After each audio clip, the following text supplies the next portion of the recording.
There's a new thing on Zoom. Have you heard that? The thing that just told me that you were Yeah. recording? Yeah, I didn't know that was a thing. Yeah. Is it just a thing now? So this meeting is being recorded. Welcome to, I don't know what to call this. Welcome to this virtual space. Welcome, Emily. Also welcome anyone who's tuning in to this video. We are here to open up the conversation around birth and whatever else comes with that. So I'd love to start, Emily. It's funny because we've always had an interesting connection, and we were just talking about another way that we're connected. But do you want to just introduce yourself and share a little bit about, who you are? Sure. Well, I'm Emily. I'm a nutritionist. I am also a childbirth educator. Haven't really taught in a while, but I do use it a lot. And I am a mom of 2 boys. And you are also a former CPA. Do you still hold your CPA license? I never actually got my CPA. I quit before I got the CPA, before I finished. So I stopped halfway in the process.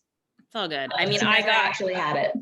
I had mine, and then pretty quickly into my time as a coach and an entrepreneur, I really just resisted ever looking back at that part of my life. Mm-hmm. And so my CPA license lapsed years ago, which my mother still is such a shame. And part of me is you know what? It's good because it gives me, I could go back and do accounting work for sure, but I think it also is just a clean cut.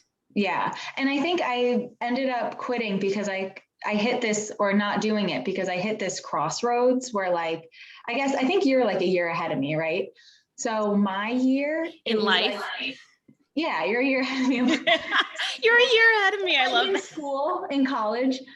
I think my year was the first year that you needed 120 hours or more than 120 hours, 180 hours, something. 150, or additional schooling beyond your bachelor's.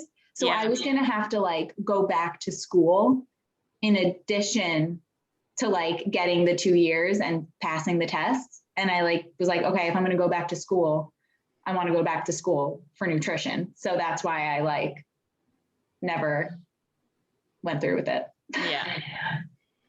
So it's interesting. I wanted to talk to you about birth because I know not only have you been through it in as a mother twice, you do have that education background.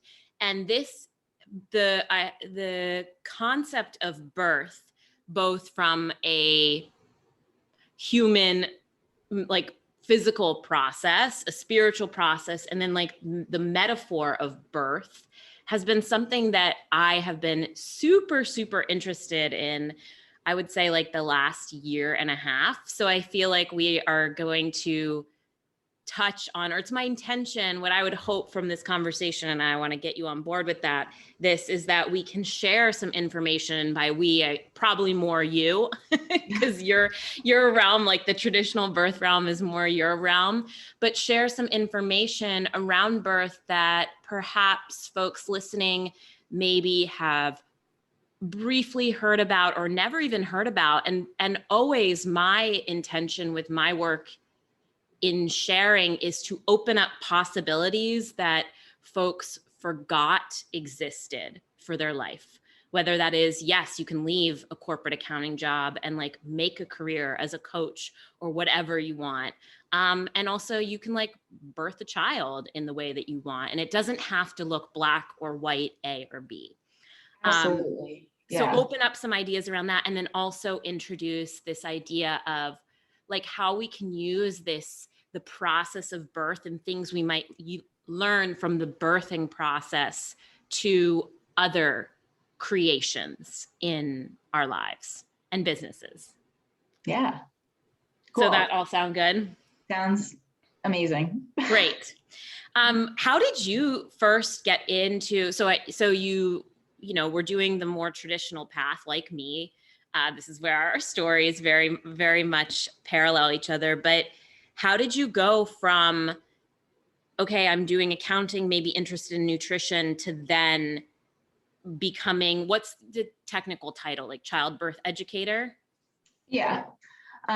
So I guess I should also add that I am not just like a nutritionist. I'm more of like alternative medicine practitioner. I guess that's something that people know what that is. So I practice something called nutrition response testing. And so I am in this world and surrounded by people through work, through very naturally minded, holistic, like that realm. So I guess I was so when I first started working in an office that did the nutrition response testing, a girl who worked there, I started like I was like kind of like taking her place on maternity leave, and she had a home birth. So that was like my first, like I knew it existed, but it was like my first being close to someone and knowing someone who actually did it.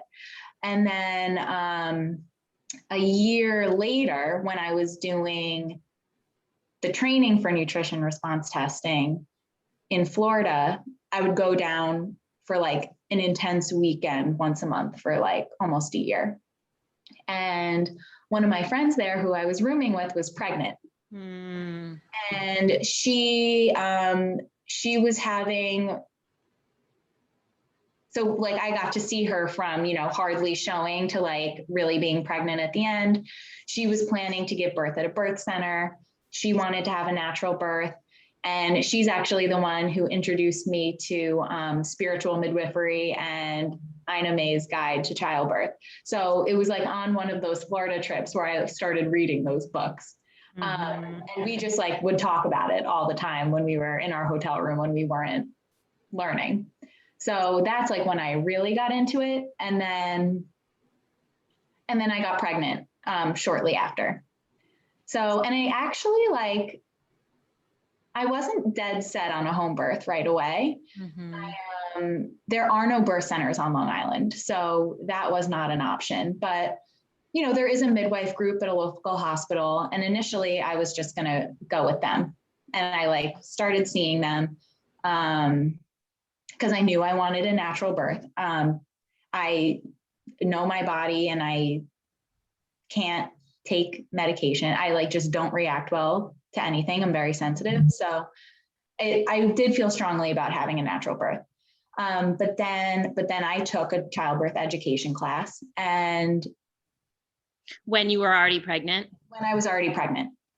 This was just as a pregnant person. It was not like learning to teach yet. Yeah.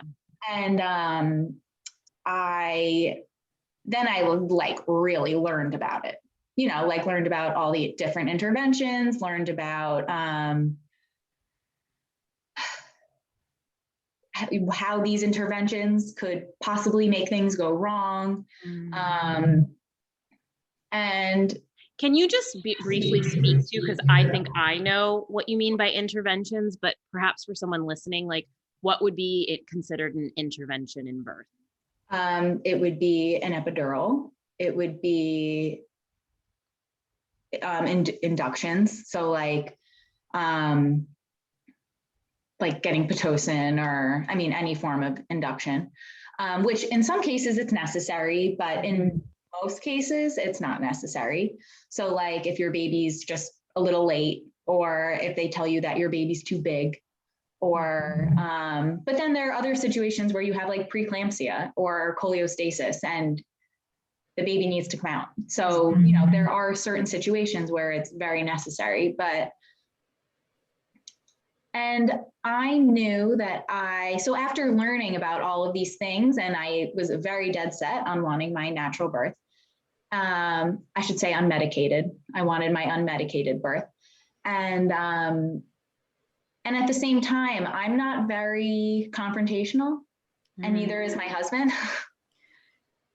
So I was kind of like, you know what? I might as well just do it at home so I don't even have to like worry about someone walking in and being like, hey, can we give you some Pitocin to like move things along a little bit? Or like, you look like you're really in pain. I think you should get an epidural. Like I didn't want people to get in my head. I wanted to trust my body and let it do its thing. Yeah. And I wanted people around me who believed the same thing. So I ended up switching midwife groups to a group who does home births. I got a doula. My husband was 100% on board. Yeah, I was going to ask, like, how has he been through this process? He's like just on board from like never questioned it. Dope. Which is not normal, I don't think. I feel like I hear it all the time where people are like, yeah, I really wanted a home birth, but my husband wasn't comfortable with it, so I couldn't do it. Well, and I think that this goes to the bigger, like one of the bigger issues, and one of the reasons I now know I've been drawn to learning more about birth. Not only like I do hope that I give birth someday, and maybe in the nearer future than later future, like when I was in my early 20s. But is this idea, like there's some pervasive ideas of, one, somebody else knows your body better than you. And two, this like just overarching fear around the whole process. And that's not to say that like there can't be fear going into something as big as birth. But honestly, it is one thing that your body is literally designed to do. It actually, just thinking about it, and if this is new to anyone, like thinking about our species, as a species, we must be able to give birth, procreate and give birth. And so the fact that we've become so disconnected from it and like handed the whole process over and thought that like, and this is not to say like if you do choose to have a birth in a hospital or with doctors or medicated or whatever, that's bad. Like you said, even it's necessary in some situations, but I think we've forgotten how capable and powerful and natural this process is. Yeah, it's like we've taken something that's completely normal and turned it into a disease, essentially. Yes. And yeah, doctors, I mean, are great. We need them, but and they're there if we need them, always. But I really love the midwifery type of care because like I felt like they were like with me the whole time. From like the second I joined their practice, like my appointments with them were a half an hour long and I was with them for a half an hour long. And they were with me in my house for Rory's birth, which was my first, 12 hours. And, you know, and really the only difference is that a doctor can perform a C-section. They're 100%, you know, capable and educated enough and experienced enough to be there for a birth. Yeah. Like midwife training, I don't know the whole details, but midwife training is almost like a medical process. It's like, It's a degree. It's more than, I mean, I assume you have to learn quite a bit to be a doula, but midwifery is. Oh, it's total. Yeah. I mean, a doula is like a certification training, and a doula is there for, cause I've done that type of training. You know, it's you're there to support the birthing person. You're not there for medical reasons. You're there for comfort measures. You're there for emotional support. You're there for kind of like being like another set of ears too, and like explaining something to you. So like maybe something did happen and a doctor came in and was like, hey, I think we need to do X, Y, or Z, a doula could be like, maybe like, kind of whisper in your ear, like, I think maybe, this is what you wanted. This is what's on your birth plan. Maybe just ask for a couple minutes to think about it. Whereas, sometimes if a doctor tells us that we need to like get induced, we're like, okay, I'll listen to you, and totally surrender to the doctor and what he says or she says, instead of, listening to your own body. Yeah. And I find that that's something that I see often, not just in birthing people, but in people dealing with medicine in general. Yep. People forget that they're working for us. Like, we don't have to just listen to anything that anyone with a medical degree tells us. We can like wait a few minutes, unless it's an absolute emergency, which it's usually not. Think about it and tell them if what we want to do. Yeah. I love that. And it connects so much to like what I've learned, and I know that you believe in too, is an almost, in most situations, like we know what our body needs for healing, for optimal health. But that's not what most of us are taught. And so many things have become, well, I'm just even thinking like digestive issues like have become issues or problems that we need to fix right away, versus saying like, maybe this is just the natural process of me eating something that my body doesn't totally love. And if I let it run its course, not only will it run its course without me intervening in some way that could impact its natural functioning, but also I'll be able to recognize, oh, I don't really like this, like thing doesn't settle with me, or eating that much doesn't settle with me. And that empowerment is something that has been taken away. And I think it's been taken away from us all. And I'm not like blaming anyone. It's not like, oh, it's the doctor's fault. Like, they're within the system too. They're not all. I read this, I knew there was another book that I read that kind of relates here. And it's called The Anatomy of the Calling by Dr. I think her name is Lissa Raskin. I might have sent this to you, like, oh, you might want to read this. But basically she was classically trained as an OBGYN, went into this process wanting to help women. And you hear from this story how quickly the system like shut her down. And she was having to see women in 10-minute, like 40 patients a day, 10-minute intervals, which, especially when someone's going through something as big as like birthing a baby or considering birthing a baby or having trouble conceiving, like 10 minutes, 15 minutes, not enough. Yeah.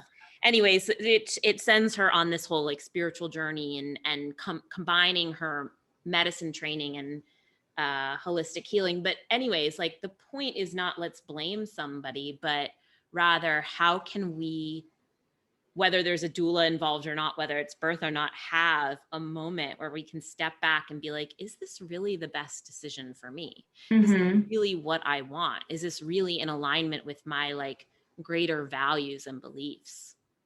Yeah. So I'd love to hear, like, what do you wish? And I can also chime in on this again from like not someone who's actively given birth in this lifetime, but on things that I've learned. But what would you wish that women specifically knew about birth that a lot of people maybe don't know? Yeah, I mean, well, a person in a coma can give birth. What? So like your baby will come out of you, no matter what. That was actually like my mantra during my first one, because I felt like you would never come out. But a person in a coma can give birth. Yeah, and so like, and one thing that really helped me a lot was kind of remembering that, like knowing that like they will come out and there really is no rush. And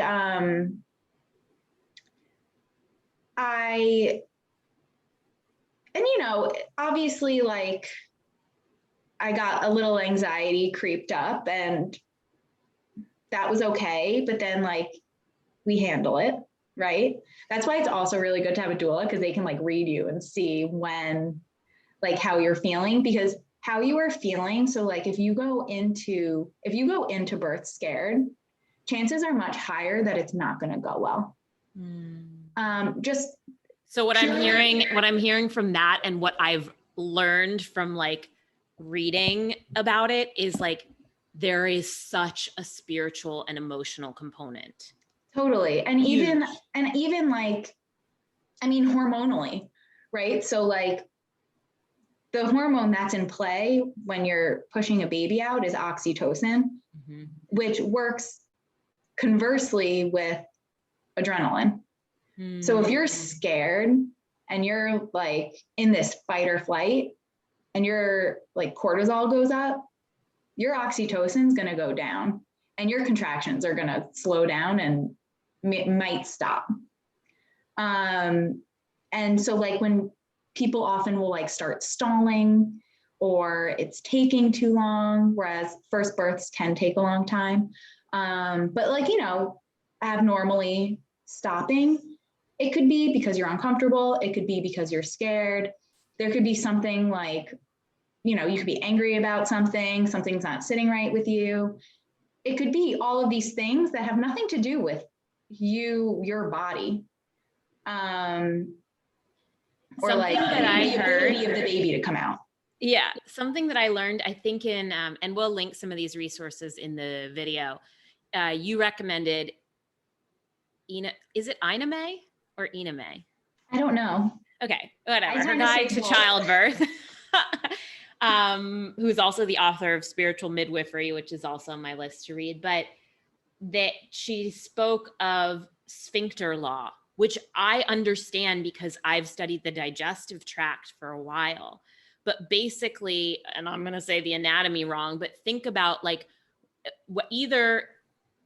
I think of it in also the sphincter in your esophagus and your stomach, but think about trying to take a poop when someone's like watching you, or like you're on a schedule, or like it's going to be a lot harder and it's going to be painful to push that poop out.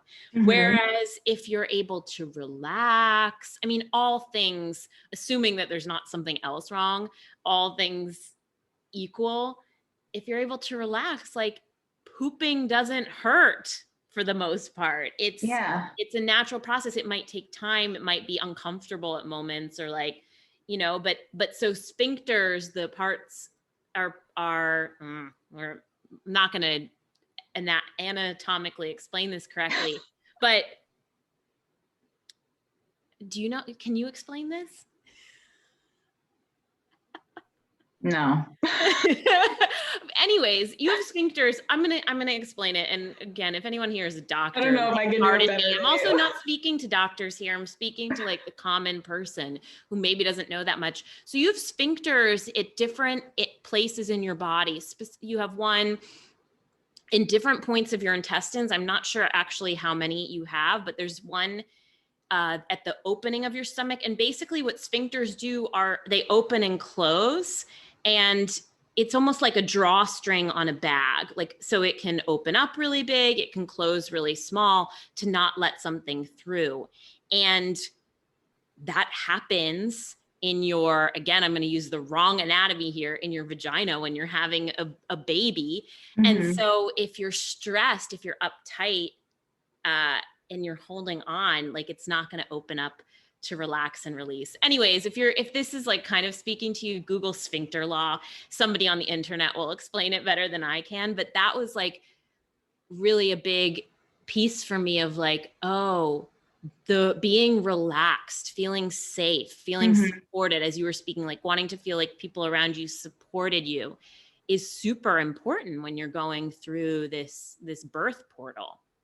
Yeah. And that kind of reminds me too, talking about, like, think about, and like all of the control that they try to bring around your birth process. So like, and this is like one of the biggest like tips that I give people is during like the pushing phase, push when you feel ready to push, as opposed to a doctor or nurse telling you when you should push, or based on like a monitor that tells you that you're having a contraction, so it's time to push. Yeah. Because you hear these stories about it taking like how many hours for the baby to come out. And it's because, they're like counting to 10, telling you to push for 10 seconds to get your baby out. Whereas you should just push when you feel like pushing, just like you don't want to start pushing out a poop when you don't actually have to poop. It's a great analogy, the poop one. And also exactly like it feels like. It's true. It's a good analogy because it's one that I think most of us can relate to. We poop at least once a day, hopefully. And that it can be like your digestive system, specifically that part of it, can be super sensitive to emotions. And it's not like you can just poop on command. Anyways, there was one other thing that I wanted to, I think has been helpful for me is that book, Ina May, we'll figure it out. Her guide to childbirth is, the first half of it is all stories of mostly natural births, but some of them are also hospitalized. People do end up having C-sections or receiving medicine, but it's been really interesting for me to read all these stories. And I think something that we've lost as a culture, as we move away from a more tribal culture, as we move away from living in close community with like our families and older women and mothers and grandmothers that like can pass down these stories. Also, as birth has been taken out of the community, out of the home and into the hospital, it's almost been something that it's scary and we don't want to look at and we don't want to think about. So re-informing yourself through stories, and something we talk about in your Stellar Center for Gemini season, is the power of storytelling, both telling stories and hearing stories.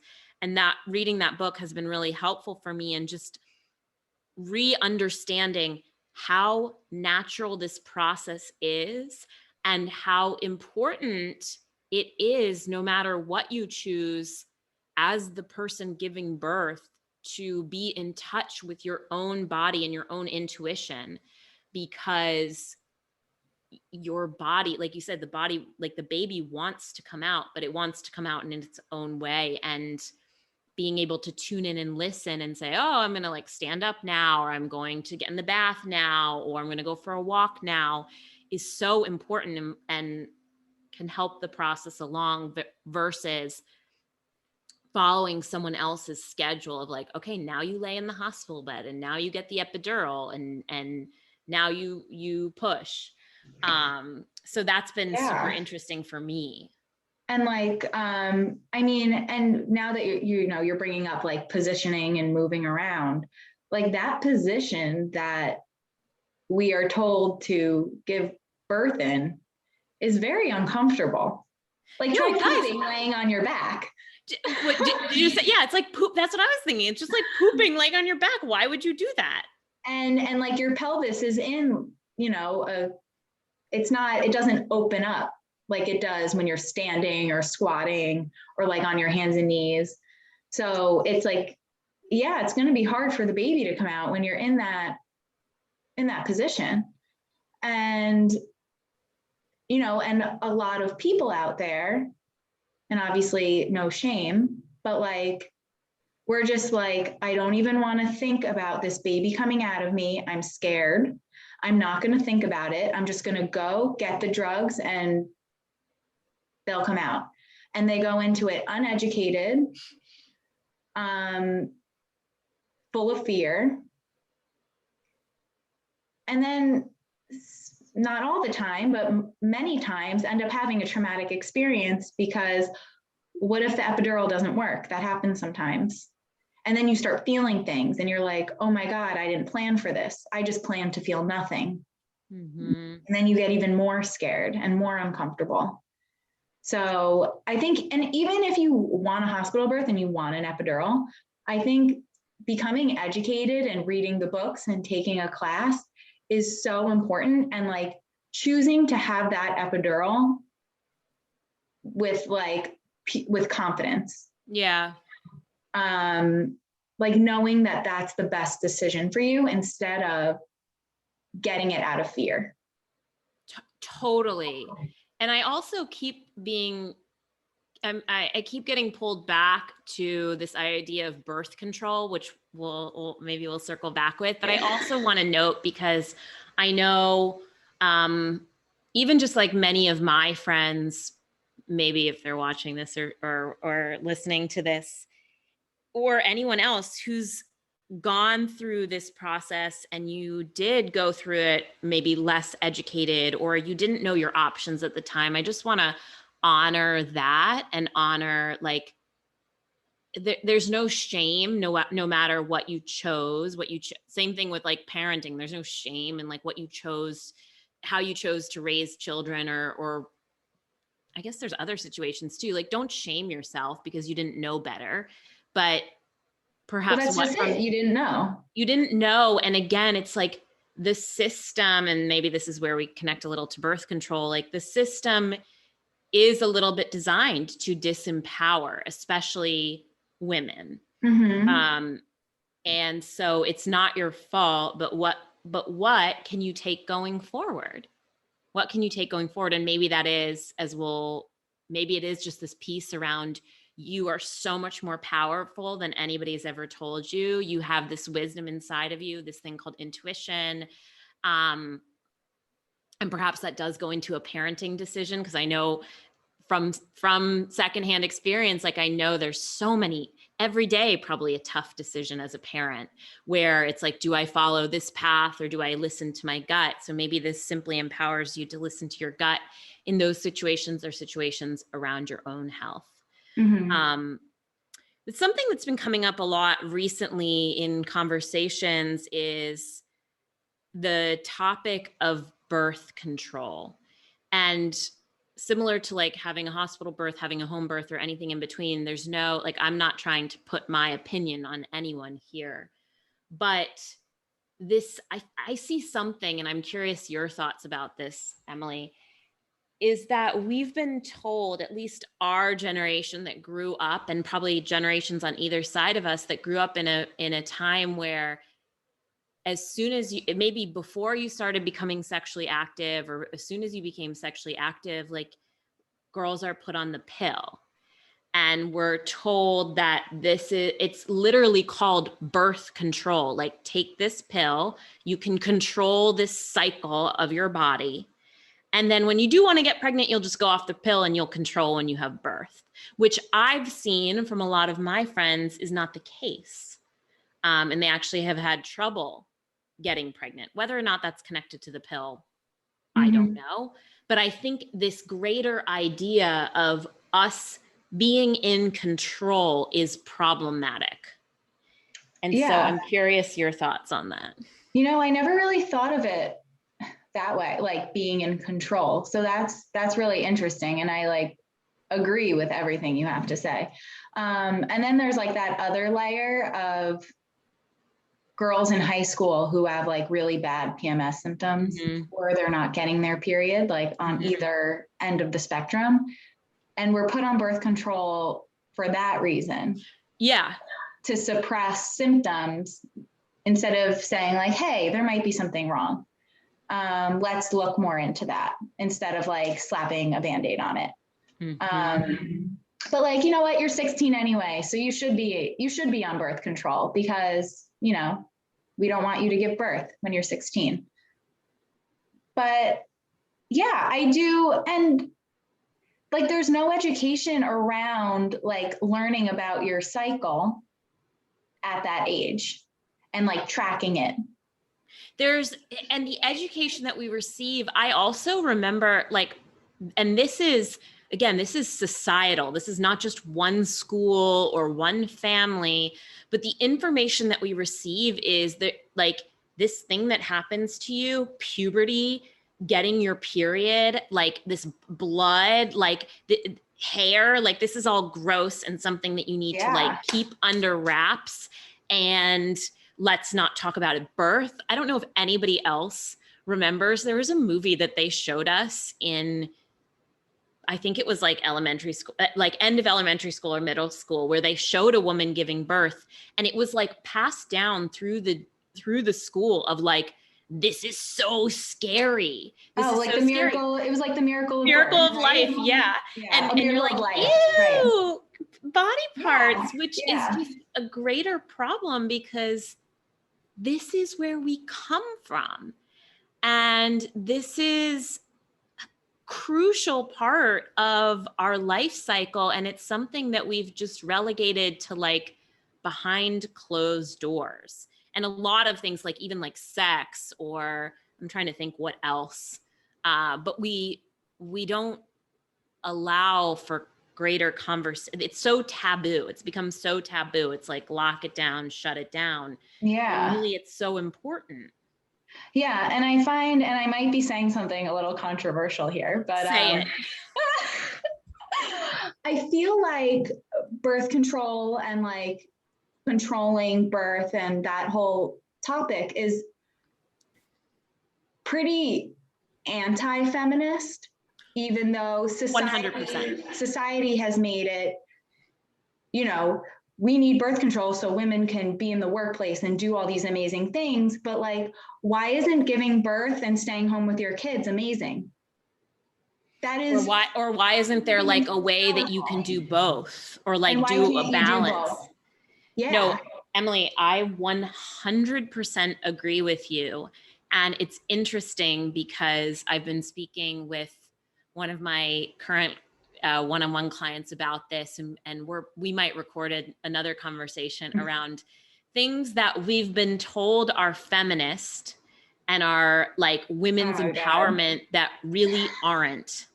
And birth control is a 100% one of them. I will go on record and say that. Because one, I don't know all the details to say them here, but if you're interested in this, like go search the history and dig deep on the history of birth control, because it's something that we have just said, oh, this is good for us, when really I don't think it is. And it's disempowering. And what I was trying to say this to my family last night, which sometimes I'm like, Emily, you just gotta like lock it down. They're not really here for this conversation, but I'm gonna not go there because I want to respect their privacy. But anyways, the topic of IVF and freezing eggs came up. And how, and first of all, I don't even know the details of that process. I've heard it's very painful, it's very invasive, and a whole thing. It's also freaking expensive. It's very expensive. And many employers are like paying for it now, which like, I'm like, what? This is interesting. But like more people than is okay have to get it. Like I understand like, okay, certain situations, sure. But there are people who shouldn't need it. Yeah. Well, I just think that there's a question here. I'm just asking the question. I don't have the answers. I don't know what else is going on, but like, okay, we have this thing called birth control, and now we're like seeing so much more. And we also have this false feminism where we're like, women, you can be men. That's your empowerment. Like you can go and not get a period for a whole year. You can take birth control. You cannot get a period. Yeah. You can bleed 4 times a year. And that's then horrible. We also see this, which by the way, I only recently like relearned. Sorry for going off on birth control, but also like not sorry. I'm not sorry. I'm glad this came up. But if you are on it, like do the research. When you are on the pill, you actually don't get a period. Correct? It's like, yeah, it's fake. It's a fake period. I digress. Anyways, we see this rise in the pill. We see this rise in then like infertility. And to me, I'm just like, who's making all the money here? Who's making all the money here? Because it's also, and besides the financial cost, because perhaps, you know, someone is in the workplace and they do have the money that they can do IVF or some other treatment and afford those things. But like, I also have seen firsthand how it is emotional AF for a woman to say, I want to have a baby, and then to go through this whole process of like having to hand it over to like science, and hand it over to mostly men and industry to make that possible. Not saying that that's bad, because it could be someone's path. Like, who am I to say? But I just think that there's a lot that we don't know and that we're not seeing. Yeah, but if we were more empowered to know our bodies,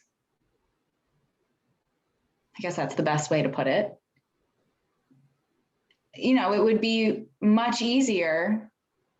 I'm sure we would see a lot less of those like infertility struggles. Not saying that like it doesn't happen, because it does, right? Yeah. And it doesn't have to be because you were on birth control or whatever.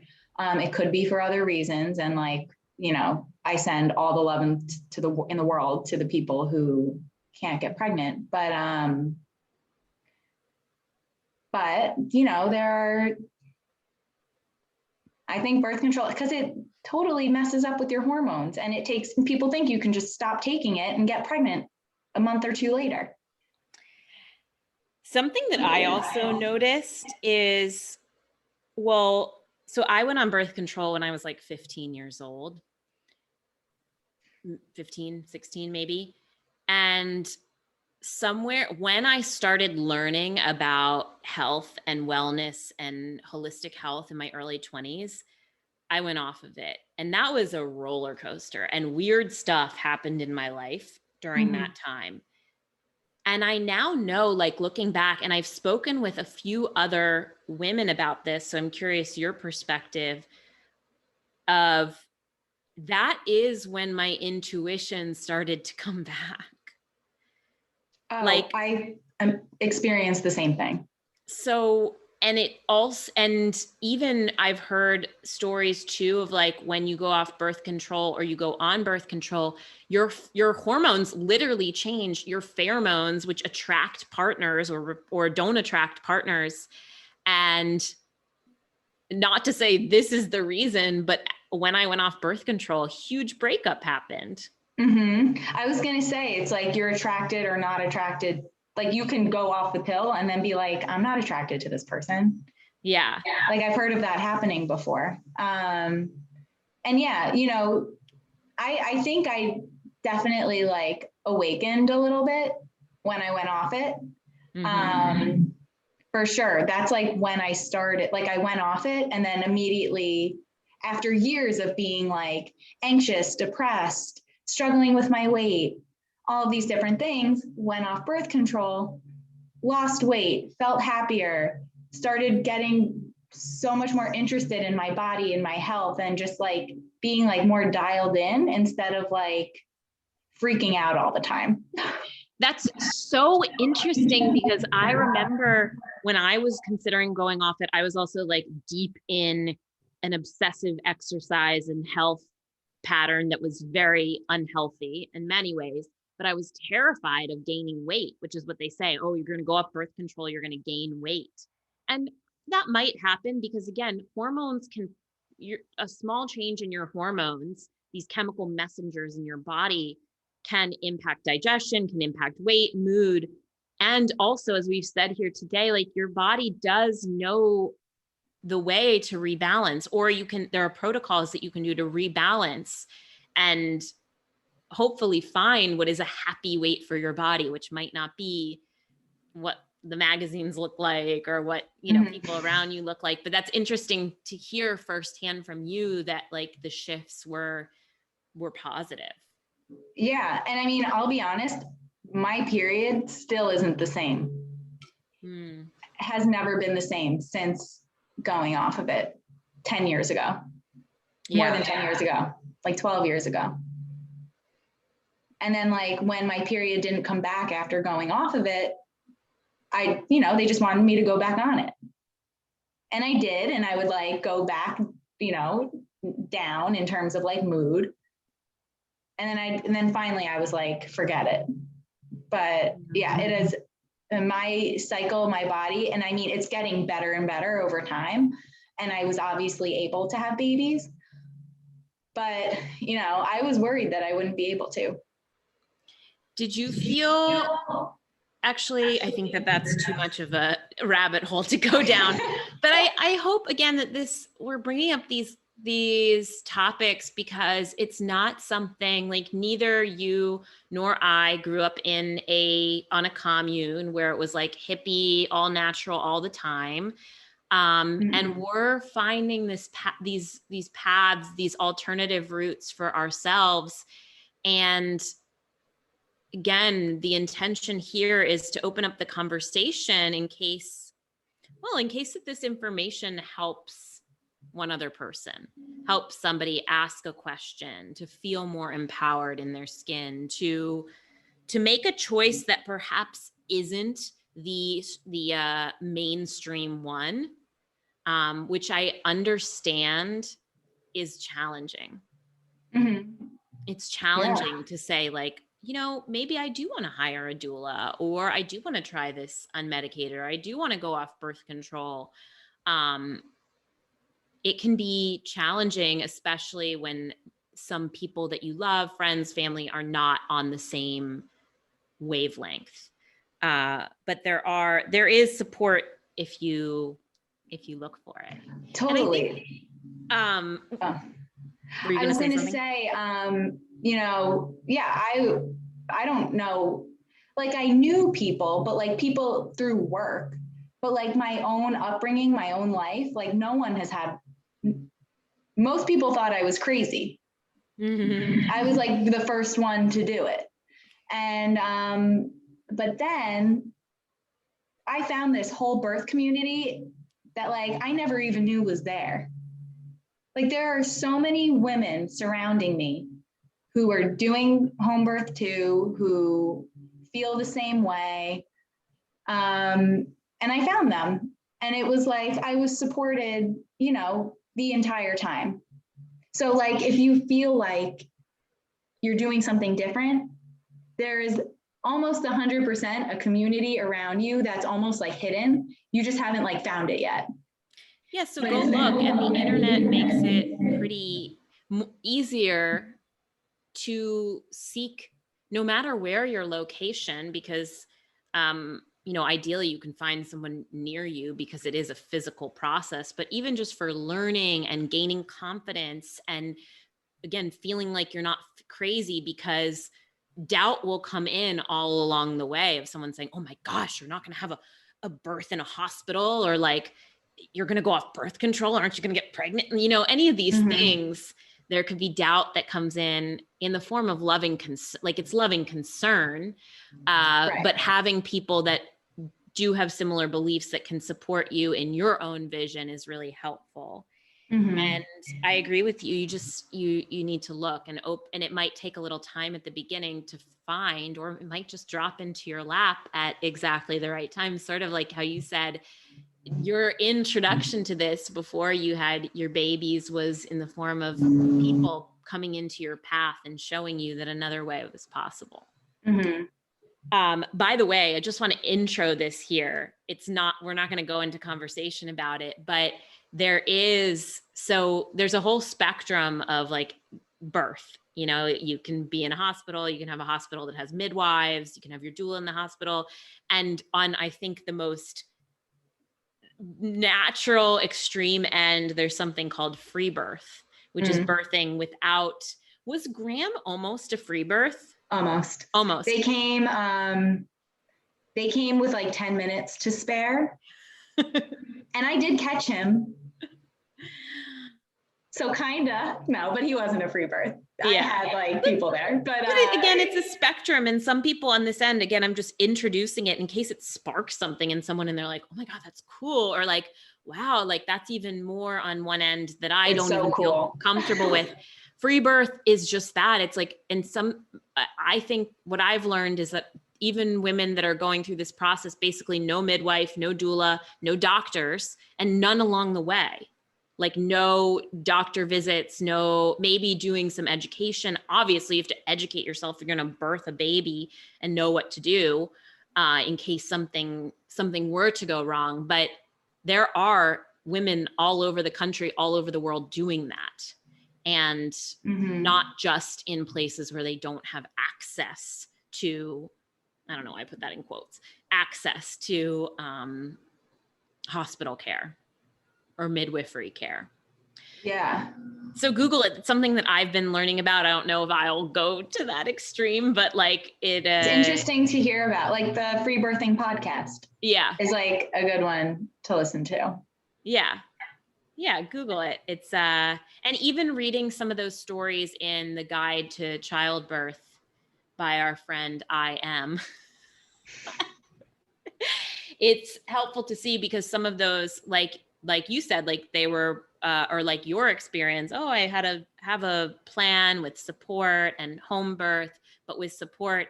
But sometimes the baby comes fast or sometimes something happens. And what's empowering, I think, to hear these stories is that not that like there's no complications ever or nothing goes wrong in any scenario. There's things that like bad stuff happens, scary things happen, somebody gets hurt or sick, or there's a scary moment. But oftentimes like it does work out.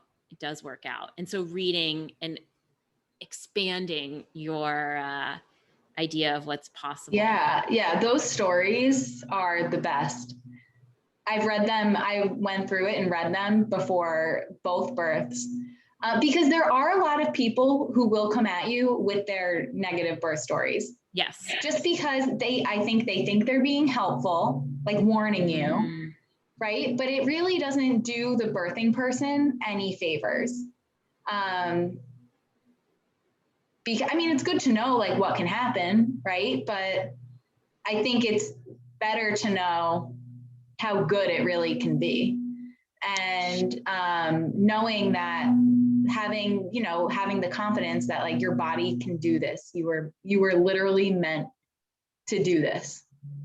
Yeah. I think that's like the biggest takeaway is that this is something the female body is designed to do.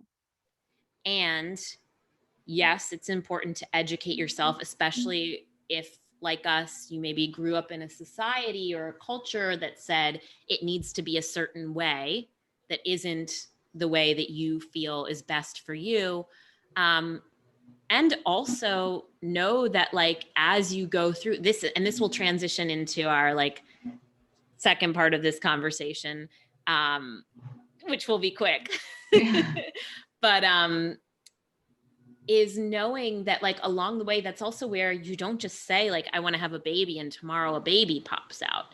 You have a period before conception, the whole 10 months of gestation, and then birth. So you have this time to prepare and get more connected with like what is best for you and your baby or babies along the way. Mm-hmm. Are you okay if we go a few minutes past? Yeah. Okay. Yeah. So I also got interested in birth, and I know you know this, but I'll share for everyone listening. I got interested in the birthing process early last year as a metaphor for the creation process, specifically when it comes to businesses. So for the last few years, I have been working more and more with mostly women who either want to birth a business or want to birth a new version of themselves. As in, maybe they want their career to look different, but it's also something so much bigger. And through a series of fortunate events, I was introduced to a company, an organization really, that teaches something called the business birthing model. And I was like, yes, I'm signing up for this. I'm reading this. And there's a book, and the company is called Sister Is, and they have a lot of cool feminist resources when it comes to business. And as we've said earlier in this podcast, in this video cast, and whatever this is, I believe that true feminism is not women being able to do everything men do in a masculine way. And true, like where we're evolving to as a society, I believe, is not just like we've really focused on patriarchal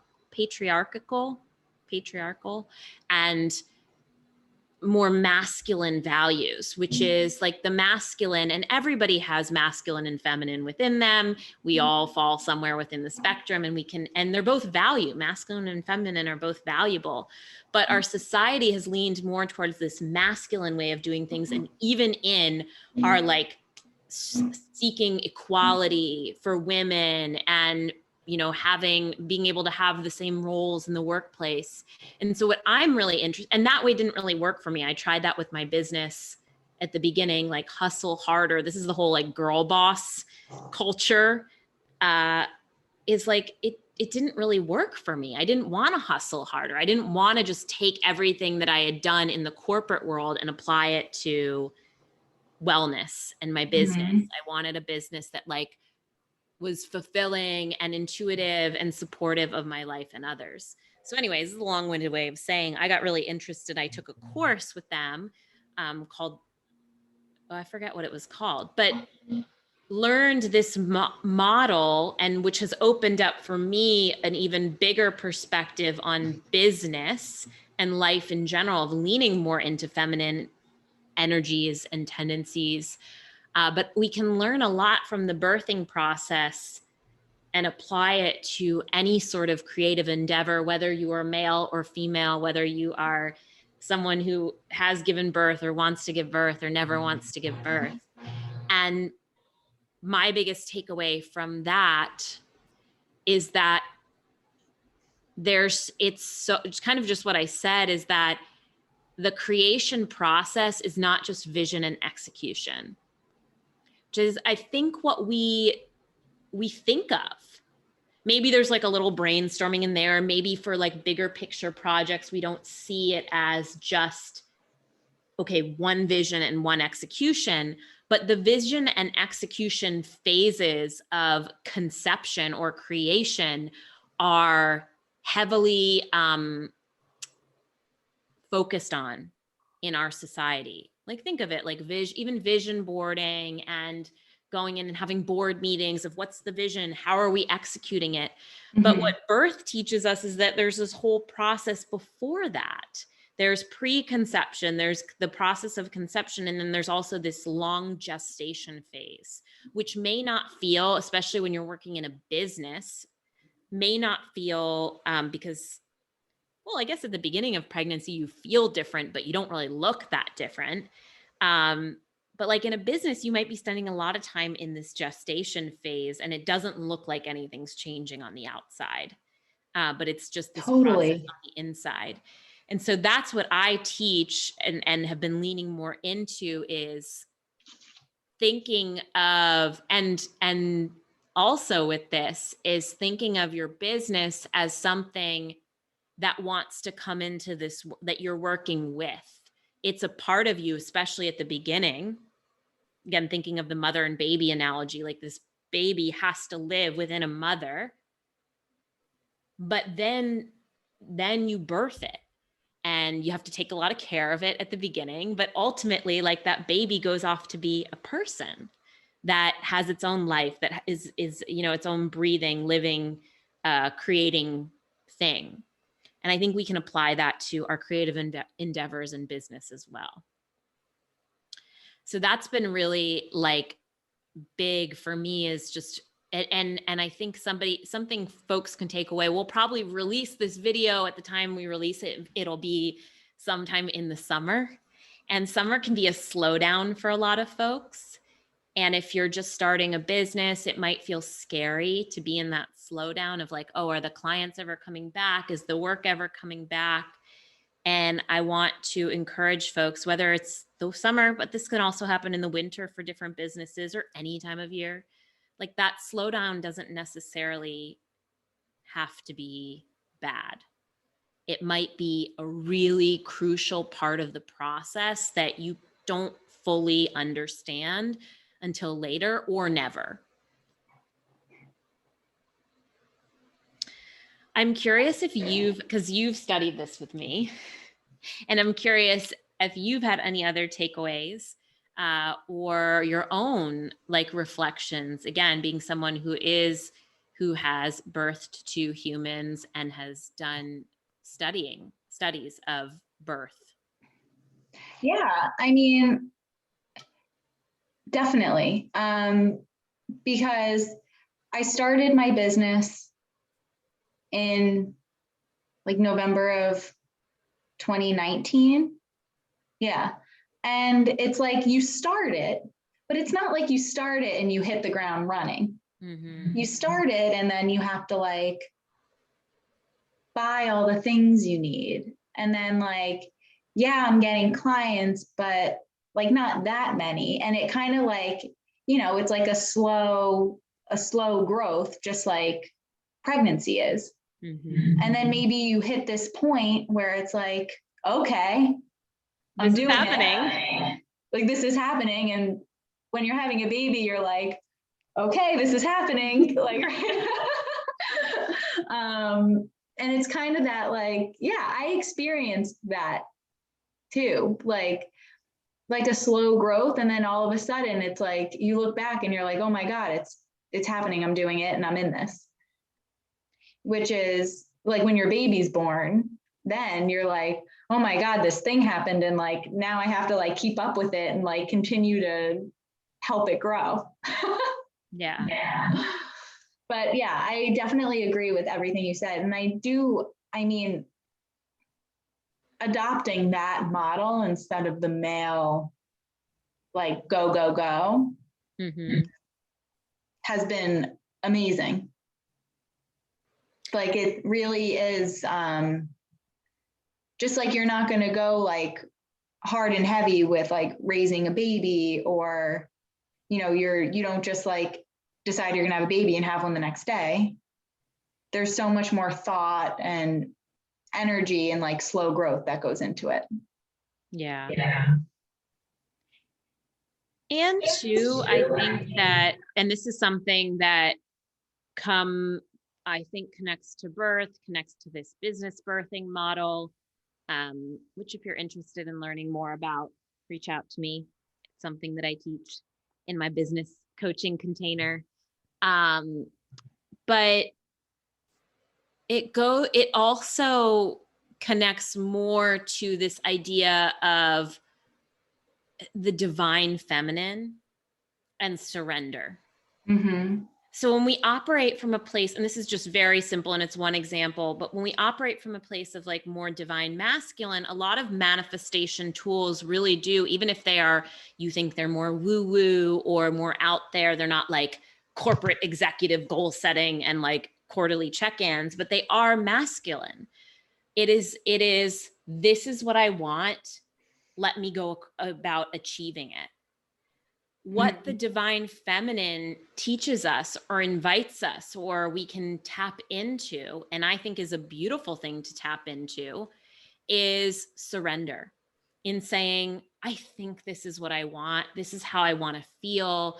These are the visions and dreams that I'm having. And also, please show me the way. I know that you, some greater spirit of, you know, you can say God, goddess, spirit, creation, energy, my intuition, my higher self. I know that you are also there to guide me every step along the way.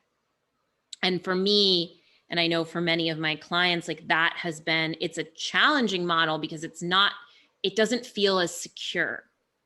But I think that we know that there's no such thing as quote unquote security in the way that we've been taught. Oh, follow this path and you'll have success and you'll be happy. It's your life is like this, that's the whole purpose. That's your whole path. Your whole path is about learning, and everyone's path is unique. So I found that learning to yes, there are moments when I use divine masculine, I use these more like, okay, I have a vision, let's execute, let's go, let's do it. But also learning to tune into the divine feminine and know that like my life is unfolding, my business is unfolding exactly as it needs to be, exactly as it wants to be. Yeah.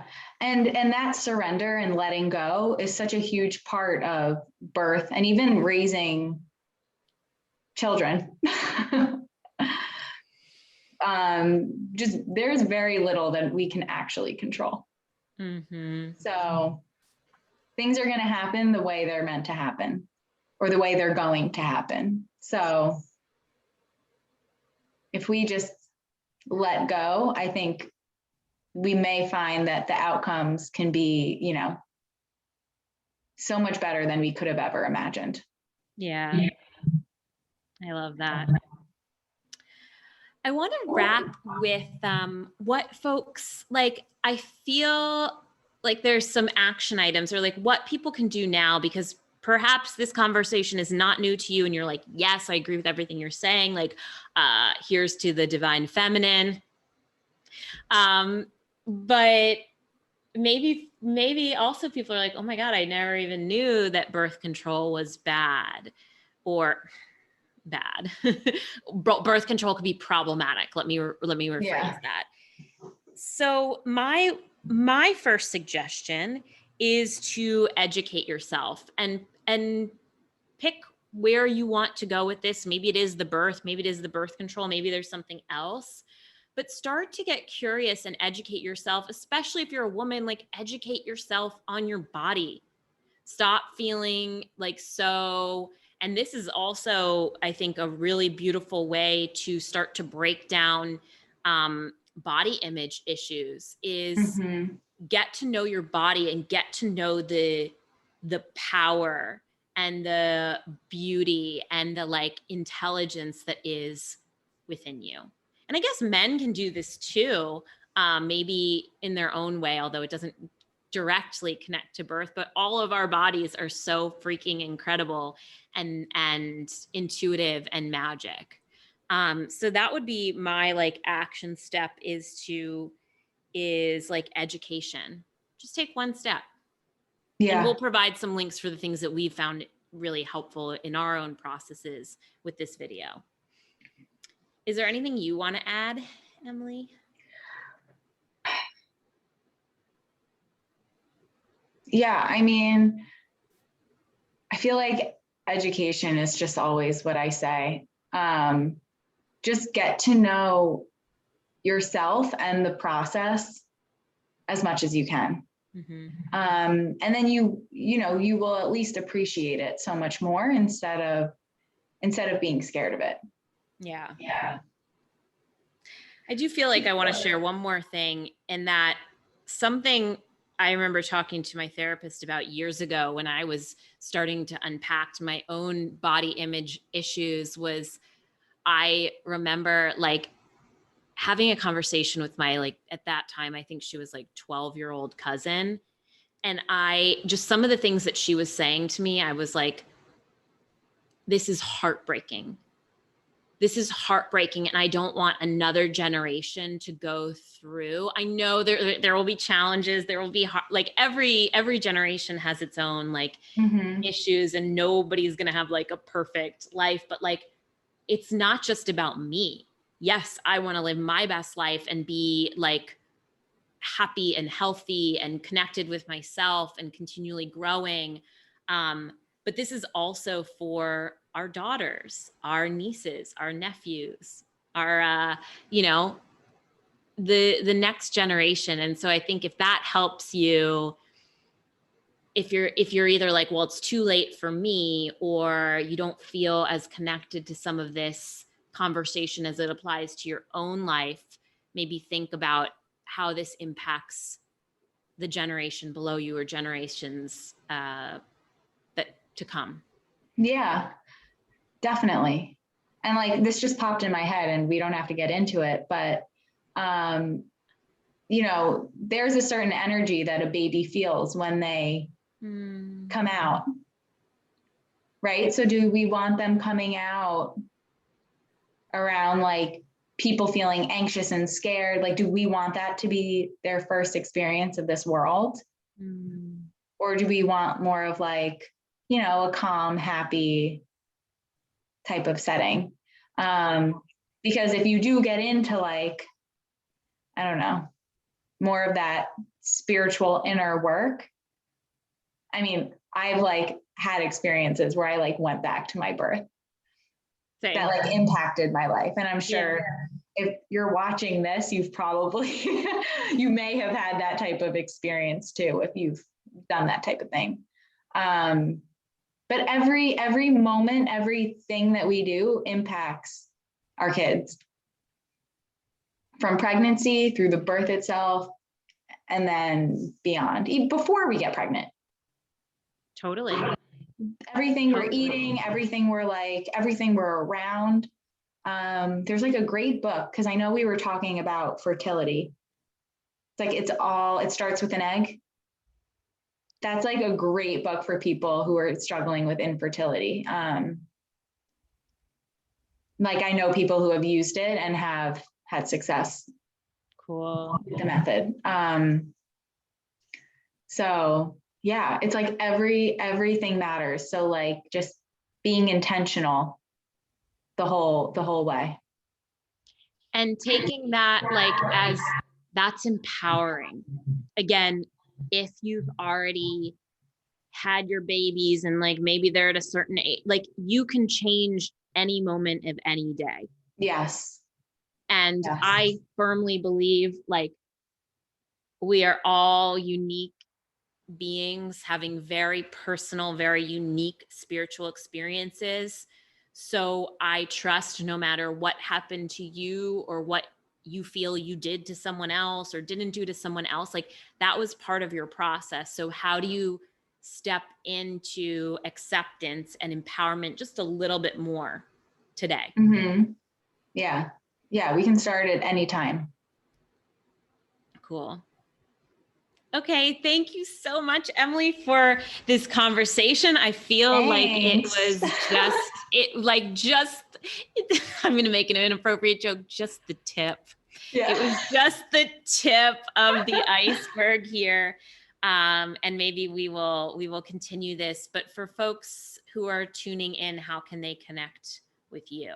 Yeah, my website, Emily, emilycmagee.com. And I am on Instagram, EmilyCMagee _. And I guess those are the two major ways. If you're on Long Island, I have an in-person practice, and I do see people virtually too. Yeah, cool. So. And probably if you're watching this, you know me, but if you don't, hi, I'm Emily as well, Nahazel. And I'll link my information. You might be finding this on my YouTube. Like I said, if you're interested in this more feminine, more intuitive approach to business, please be in touch. I do single sessions and I also do bigger coaching containers. And this really is what I'm so passionate about because I'm living it too, and I'm working it too. So that's all. We'll link the resources below. And if something in this conversation sparked something in you, please like this video, leave a comment, share it with someone who you think needs to hear this. I always like to say, I say this on my podcast, also say it in these interviews. This is just the beginning. The conversation Emily and I had here today is just the beginning of the conversation. The next piece of it, or the continuation of it, is between us and you, or between you and your loved ones and anyone else that you share this with. So that's all for now, folks, and we'll see you soon. Okay, stopping record.